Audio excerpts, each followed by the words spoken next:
Should play some music. Should I play some music?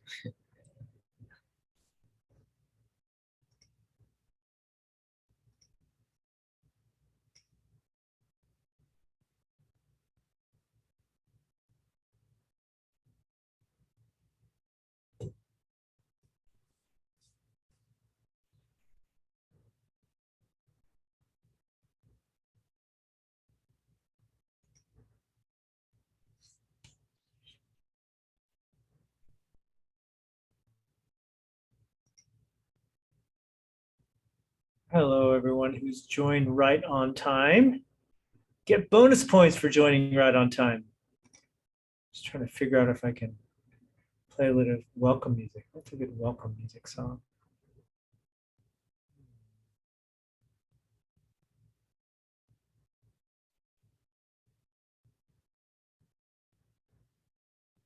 So many choices.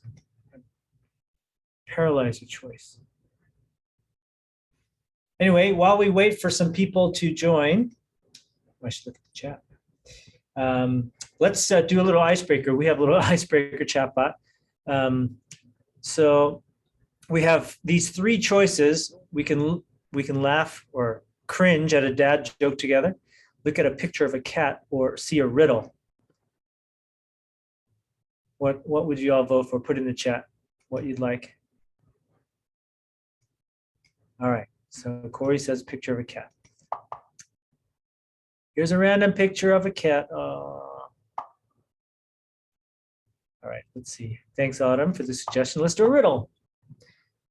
What has to be broken before you can use it? What has to be broken before you can use it? My brain's not working. I got up way too early today. My brain's not working. Show me the answer. An egg. I don't know. I don't know if I agree. Lots of uses for an unbroken egg. Let's do a dad joke, and then we can get going with the actual webinar today. What gets wetter the more it dries? A That's almost like a riddle. Let's get a real dad joke in here. Why is it a bad idea to eat a clock? Because it's so time consuming. Now, there's a dad joke we can live with. All right. Thank you for being here, everybody. We will actually, although as much as I would love to see pictures of cats and read dad jokes, let's talk about new hire onboarding challenges with the chatbot. So let me get the slides going. Just some housekeeping. We would love to make this interactive. So if you've got questions along the way, please put them in the chat. My colleague, Corey Richards, is a fellow panelist. She'll keep an eye on that for me. We are recording this, and so everyone will get a link to the recording. Oftentimes when I'm talking about chatbots, I'll refer to different resources that we have, and I'll do that again today. So if there's any specific resource I mention, like some slides or a case study or something like that, and you're interested in it, if we don't remember to put it in the post-webinar email, just chime in on the chat. We'll make sure you get a link to it.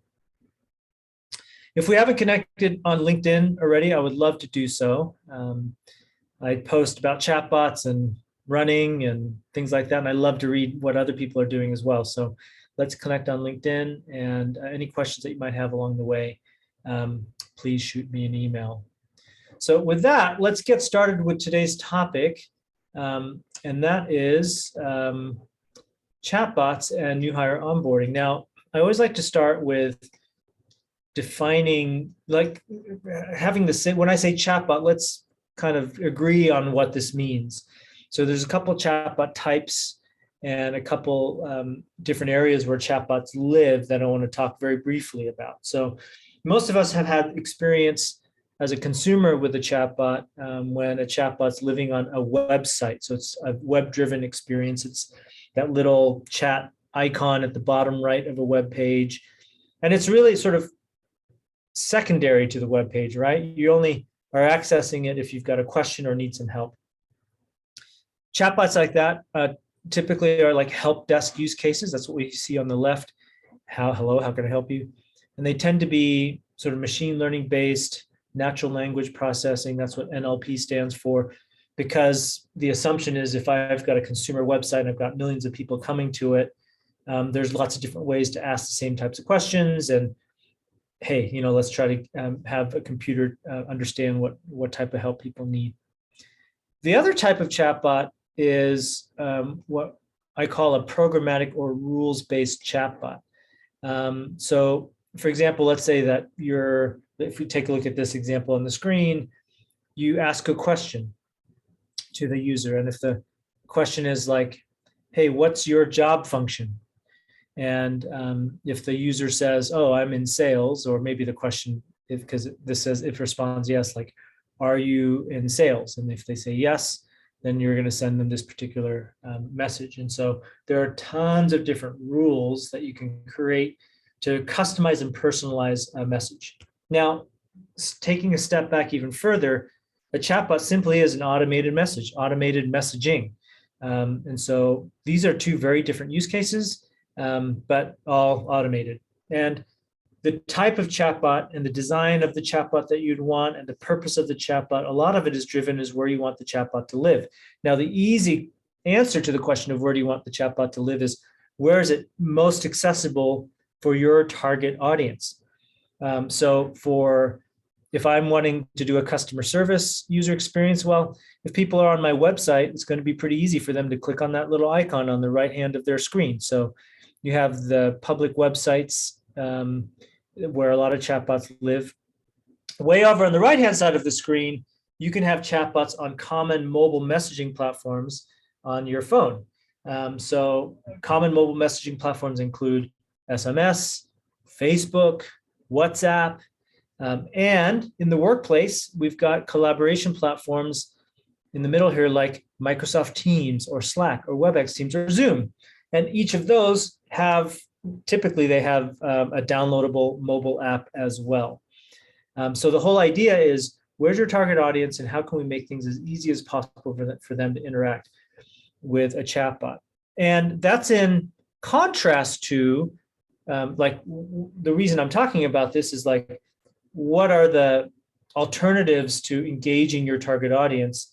And so I'm contrasting the ease of accessibility with a chatbot to like email, which is notoriously difficult to get people's attention. Or maybe it's an app that people download. But even with an app, it's also quite challenging to get people's attention. I think there's a statistic that in the United States, the average adult has about 65 apps installed on their phone, but really only use less than 10. Maybe that's true I don't know if that's true for you, certainly true for me. So now, if my chatbot's living on a web page, just if you think about this for a moment, I'm not going to be able to interact with my target audience unless they're on the web page. It might be common sense, but that's just want to point that out. Whereas if I've got a chatbot on Teams or SMS, all of a sudden I have this persistent connection with the user. What does that allow me to do? It allows me, just as if I were to personally message them, I can program the chatbot to proactively message my target audience. From a design perspective, all of a sudden now there's so much more I can do with that chatbot. And that brings us full circle to new hire onboarding. New hires, there's a lot of dynamics behind a new hire. There's unfamiliarity, there's a learning curve. The more that you can engage them, both proactively and reactively, the more acclimated that new hire is going to be in their new environment.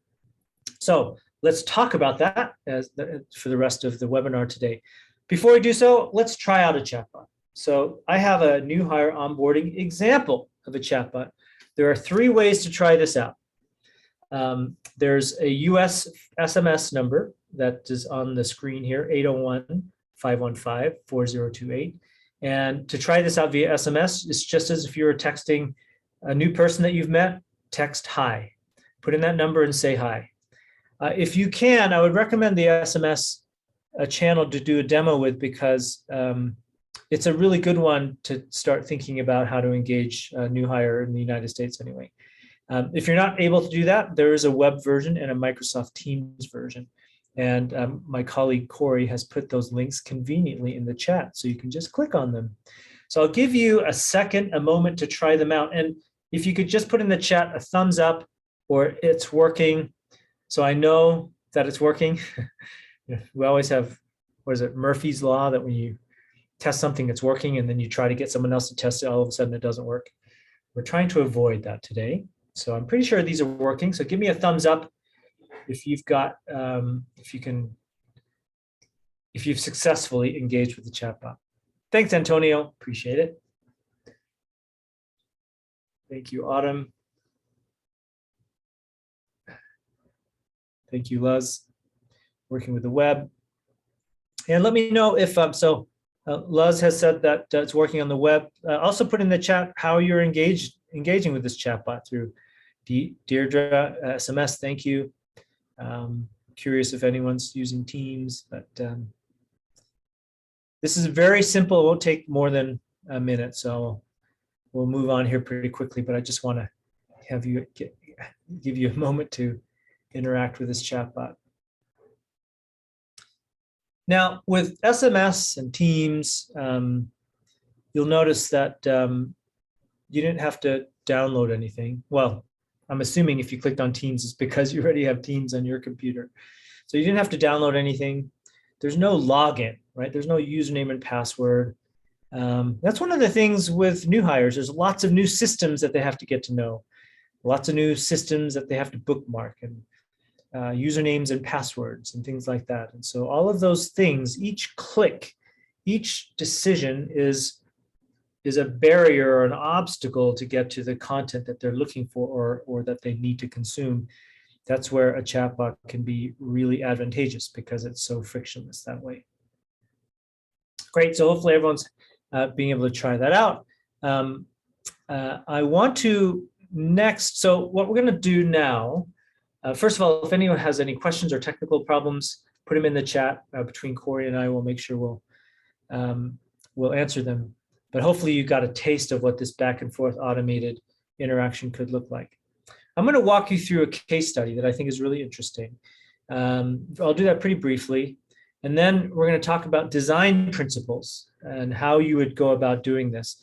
And I would venture to guess that all the folks on this webinar, there's a bunch of things that we all share in common in terms of what we'd want to try to accomplish with new hire onboarding support. And I would be pretty confident there'll be some unique aspects to each of your new hire populations and demographics and challenges. And so we'll try to cover all of that today. So this case study, this is also published on our website. And so the link has just been put in the chat. So we did this case study with a company called Akamai several years ago. And Akamai is a very high-tech technical company, a global company based in Boston, Massachusetts. And they had several goals with their new hire program and the chatbot that they created. First of all, they created their chatbot named Avi. This is a screenshot of actually the user experience people got. They wanted a way to reliably communicate with their new hires. They had a small global onboarding team, but a lot of new hires. Sound familiar? So they needed a way to scale and support their new employee globally. And they had a global presence, even though their team, it just made a challenge. If I'm living in Boston and I'm supporting people onboarding in Poland, there's some inherent challenges to that. They needed a low barrier to entry. This echoes to some of the things I was just talking about to make things as frictionless as possible. They wanted to unburden managers and mentors from the constant communication requirements. Now, that doesn't mean they're taking the responsibility away from managers and mentors, but is there a way to employ automation to help lessen the burden? Parenthetically, if you step back and think, well, with new hires, are there things, conversations or topics that we just repeat every single day to new hires? If so, a light bulb should go on in your head to say, hey, those are things that would be perfect for a chatbot. And then this is the most interesting goal, to me anyway.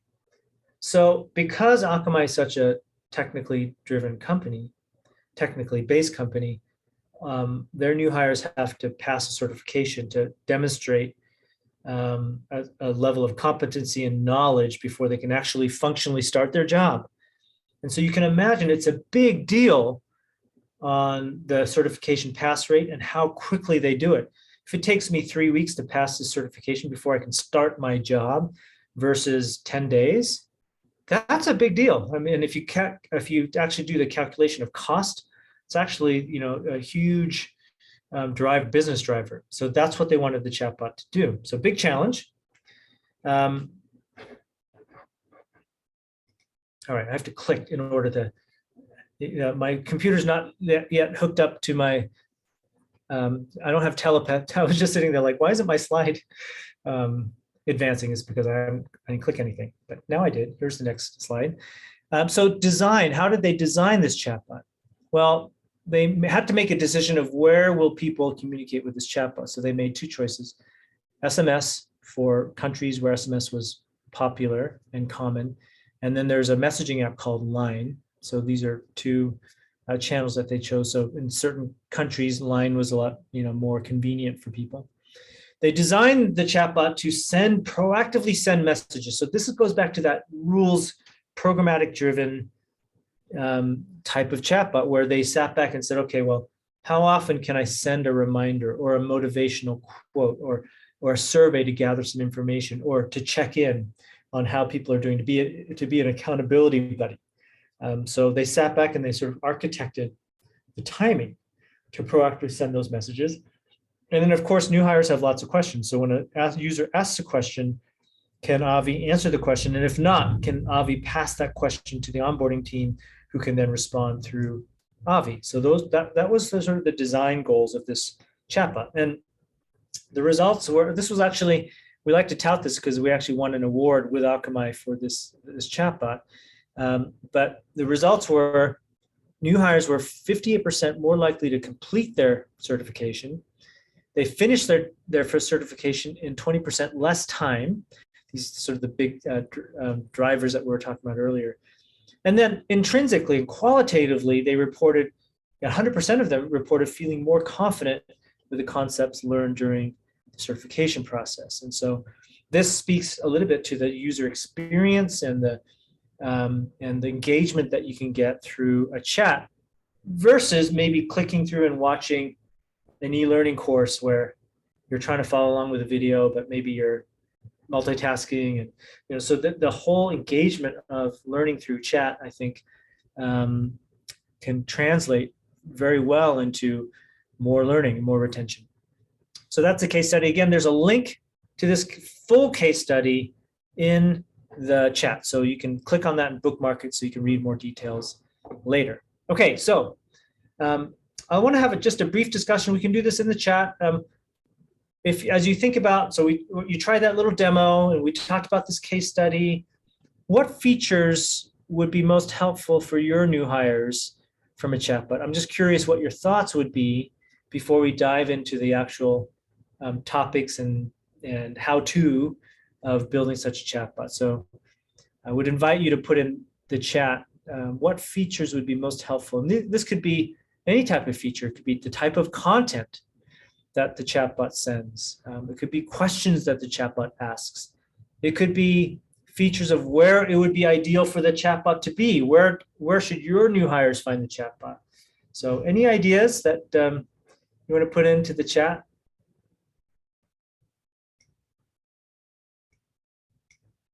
And it's okay to put in the chat, I don't know.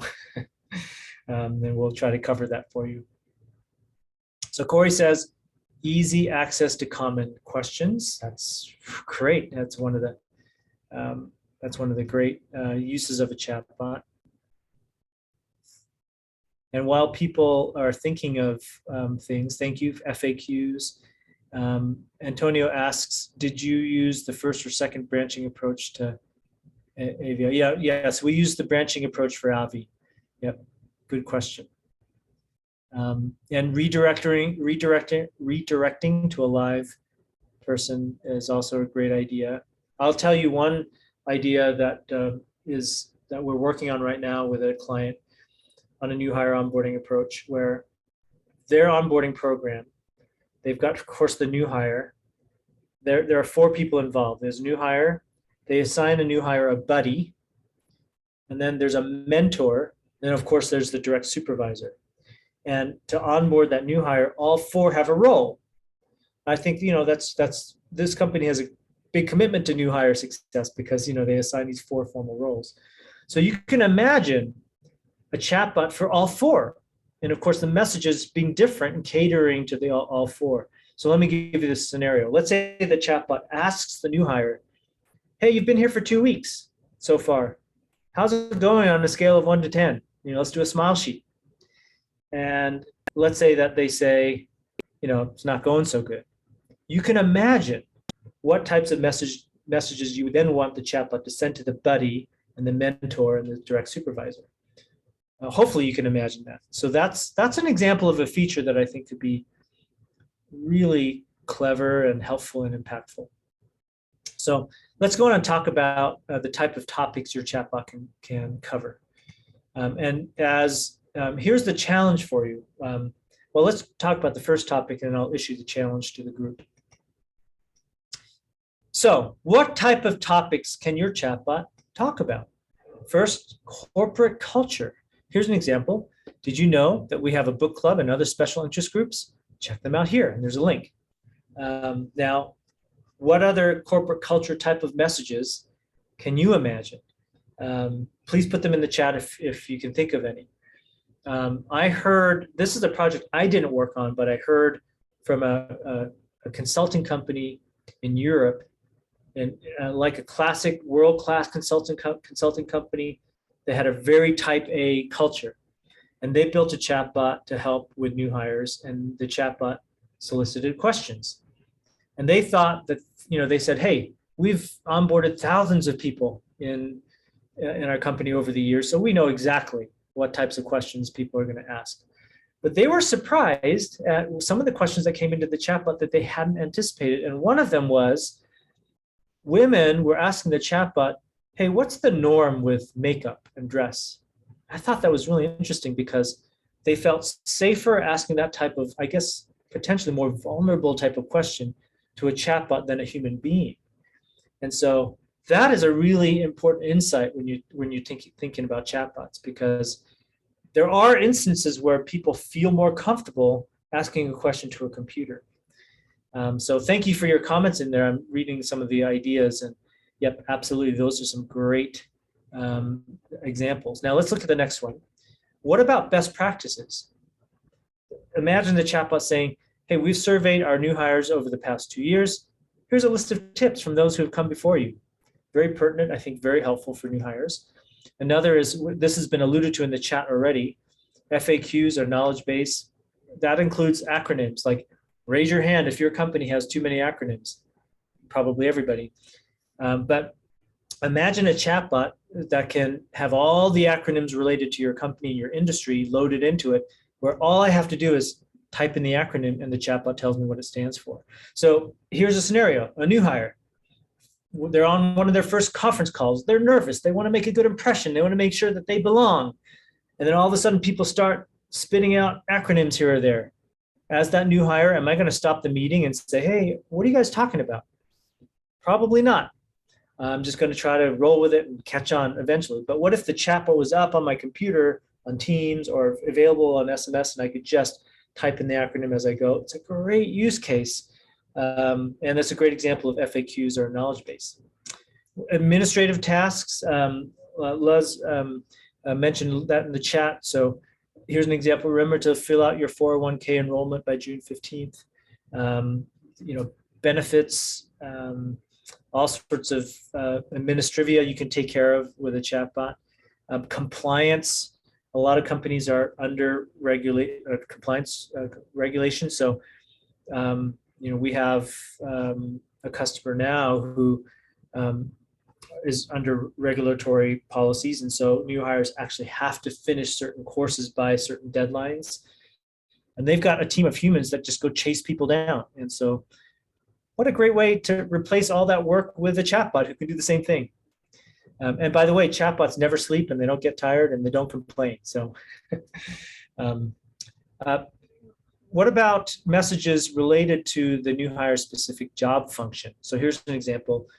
Sales reps like yourself should attend a quarterly CRM training. Look out for the calendar invite. So very specific messages pertaining to the job function. I've alluded to this already, but I think chatbots are really the ideal survey tool. I mean, think about your own behavior when you receive like a link to a SurveyMonkey or a Qualtrics online survey. Sometimes maybe you're really taking the time and reading it, but a lot of times we're just speed going through it. And so if I'm speed going through trying to finish this as quickly as possible, do you have to take those responses with a grain of salt? Yeah, maybe. But what if the chatbot was just conversational? Like, let's take like a orientation survey assessment for an example. I could have the chatbot ask me this immediately after the orientation's over. Hey, how did it go? What did you think? What type of feedback would you give me? Great. What about 2 weeks later? Hey, it's been 2 weeks since orientation.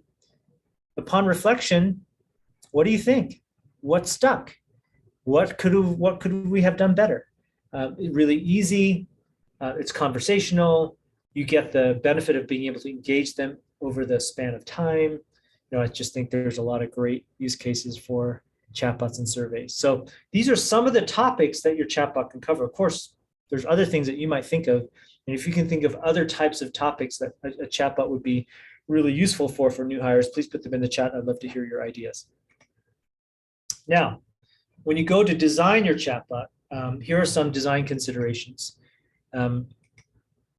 First of all, demographics. Who are your new hires? Are they Gen Zers? Are they more experienced?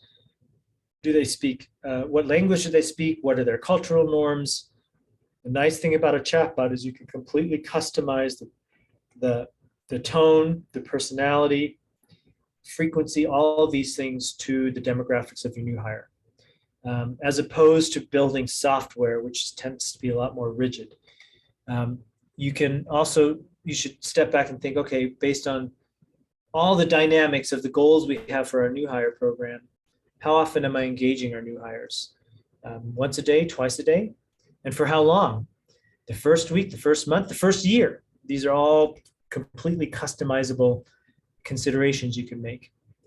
And then I always recommend for folks that, a chatbot is great for automation, of course, for all the reasons we've talked about, but they're not replacing humans all the way. And so there needs to be a trigger for human intervention as needed. For example, that example I mentioned earlier about the use case where you've got the new hire, the buddy, the mentor, the direct supervisor, it might be that if someone's really struggling, that you ask the buddy to intervene. And so to have a flow where you're alerting people and allowing for that is, I think, really important. And then maybe the last design consideration is one of the biggest challenges with a chatbot is that it is so customizable. So how are you going to prioritize all the things you want your chatbot to do and to say? Work backwards from a KPI or some specific measurement. A good example of this for new hires would be, do you have some metric internally in your organization that measures new hire churn rate? Or to the Akamai example, they were measuring speed to certification. So find some quantifiable metric that you can pin down, deploy your chatbot, and see if the chatbot can influence that metric in a positive way. To me, that helps justify the ROI. It helps focus the design. It helps focus and prioritize your design process. Makes the use case very clear to all stakeholders. So that's very much a best practice. So those are some of the design considerations, in setting up such a meeting. So what does a project look like? 3 steps, really easy. First, write your chatbot script. Step 2, configure the logic. So the mobile coach platform is really optimized for that programmatic rules-based structure. And then the 3rd step is to launch, measure, and iterate. And a lot of people say, well, once you launch, then you're done. But no, You want to measure and iterate because chatbots are so easy to iterate with. It won't take you long before you develop a list of best practices that are specific to your organization. So some of those design considerations, frequency, what's the right frequency for your organization? I always hesitate to prescribe that because every organization is different. So you can experiment with your chatbot. Maybe you start out with 1 message a day with a certain group, and 2 messages a day for another group, and you measure response rates. It doesn't take long before you can sort of get the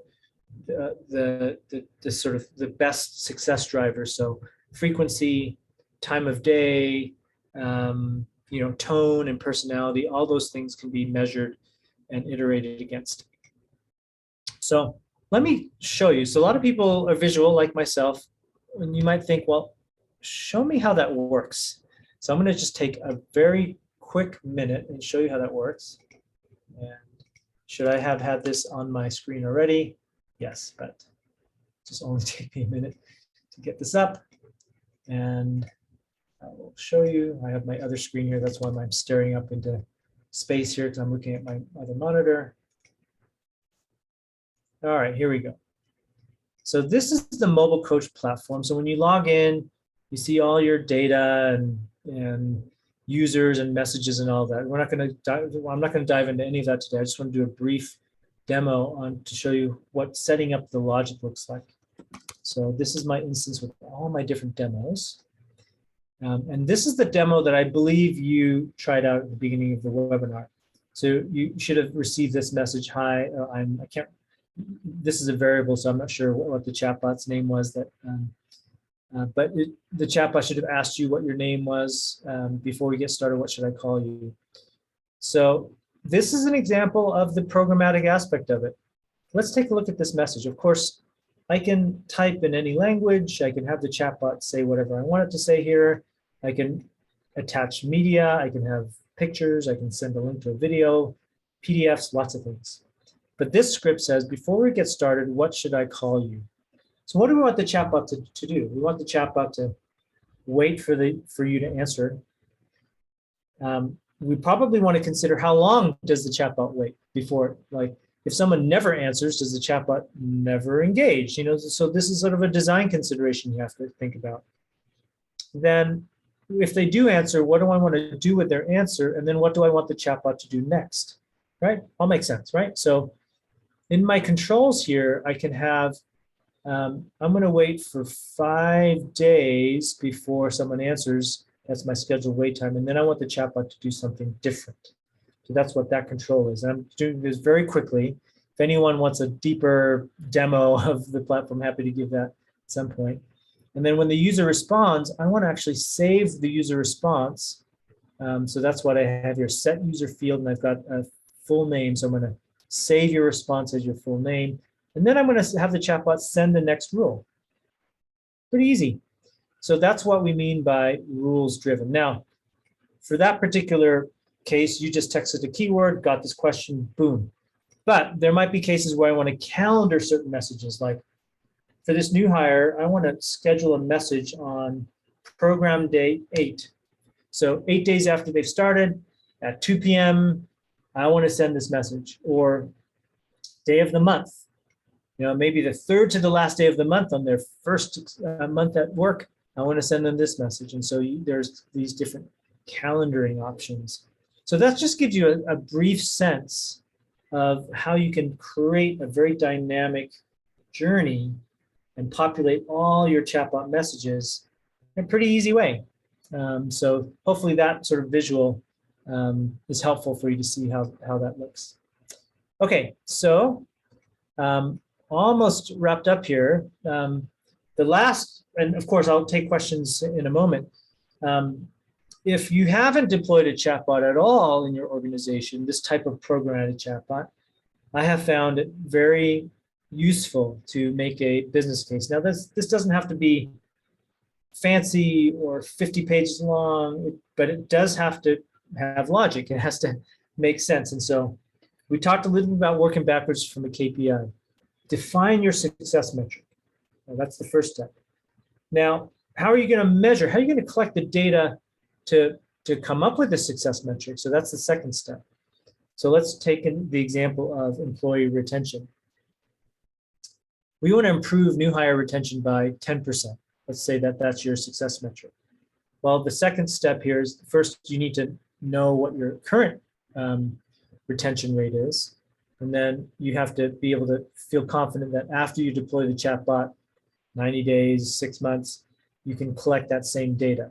So oftentimes for those of us in talent management, learning and development, we need to partner with HR, we need to partner with IT to come up with that data collection plan. So once we have that, then we can compute the program cost.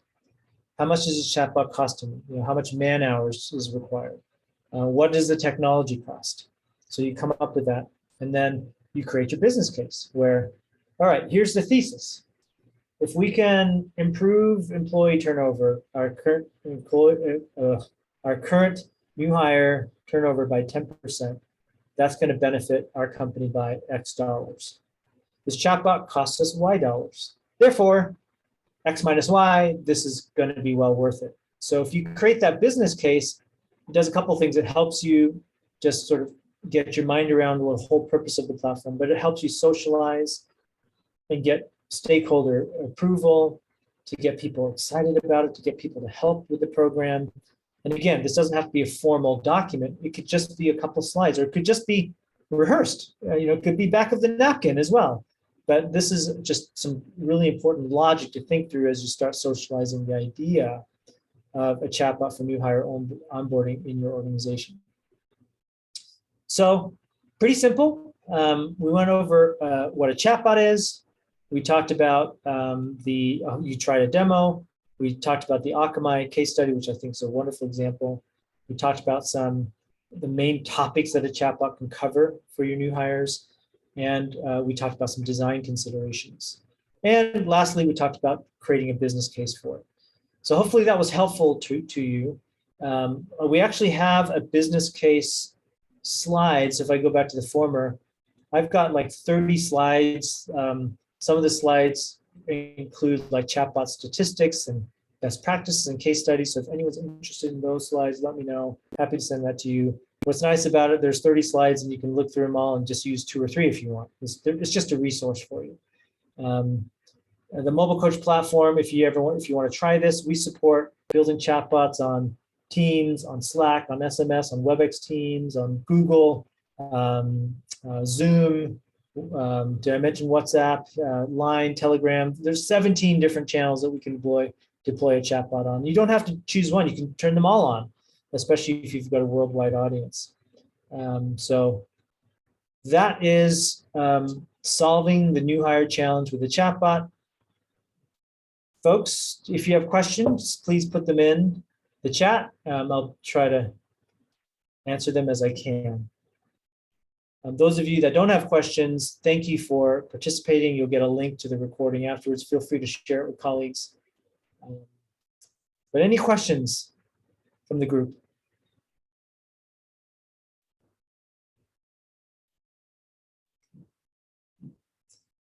Okay, well, if you don't have, or if you have a question later, or if you don't want a question to be with everybody, you can email me at vince@mobilecoach.com or send me a LinkedIn message. And it was great to have you all on today. Thank you for participating. I hope you all have a wonderful, wonderful Wednesday. So long, everyone. Thank you.